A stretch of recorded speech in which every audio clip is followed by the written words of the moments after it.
నమస్తే అన్న, అందరికీ నమస్కారం. కువైట్లో నెలవంక కనపడడంతో అయితే ఈరోజు కువైట్లో సెలవని చెప్పేసి కువైట్ ప్రభుత్వం ప్రకటించింది.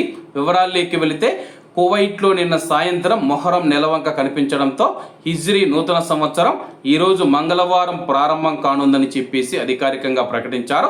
ఈ నేపథ్యంలో ఈరోజు కువైట్ దేశంలోని అన్ని ప్రభుత్వ రంగ అలాగే ప్రైవేటు సంస్థలకు సెలవు దినంగా ప్రకటించారు. తిరిగి బుధవారం నుంచి యథావిధిగా పని దినాలు ప్రారంభమవుతాయని చెప్పేసి మొహరం మొదటి రోజు మంగళవారం వస్తే కేవలం ఒక్కరోజు మాత్రమే ప్రభుత్వ రంగానికి సెలవు ఉంటుందని, ఒకవేళ బుధవారం వస్తే కనుక బుధవారం, గురువారం, శుక్రవారం సెలవులు ఉంటాయని చెప్పేసి గతంలో కువైట్ కేబినెట్ సమావేశంలో నిర్ణయం తీసుకున్నారన్నమాట.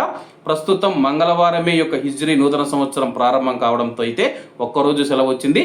అలాగే రేపు బుధవారం కానీ సెలవు వచ్చింటే కానీ బుధవారం, గురువారం, శుక్రవారం, శనివారం వరుసగా 4 రోజులు సెలవులు వచ్చేవన్నమాట.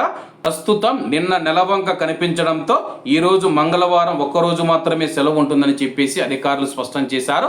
అలాగే కువైట్లో ఉన్న ప్రజలందరికీ అలాగే భారతీయ ముస్లిం సోదరులందరికీ హిజ్రీ నూతన సంవత్సర శుభాకాంక్షలు తెలియజేసుకుంటూ, ఇస్లామిక్ నూతన సంవత్సర శుభాకాంక్షలు తెలియజేసుకుంటూ మన తరపున యూసఫ్ కార్గో వారి తరపున కువైట్లో ఉన్న భారతీయులందరికీ అలాగే ఇండియాలో ఉన్న మీకు, మీ యొక్క కుటుంబ సభ్యులకు ఆ యొక్క భగవంతుడి ఆశీస్సులు ఎల్లవేళలా మీపైన, మీ యొక్క కుటుంబ సభ్యులపైన ఉండాలని మనస్ఫూర్తిగా కోరుకుంటూ మరొకసారి ఇస్లామిక్ నూతన సంవత్సర శుభాకాంక్షలు తెలియజేసుకుంటూ అందరూ బాగుండాలి, ఎందులో మనం ఉండాలి. అందరికీ నమస్తే అన్న, జై హింద్.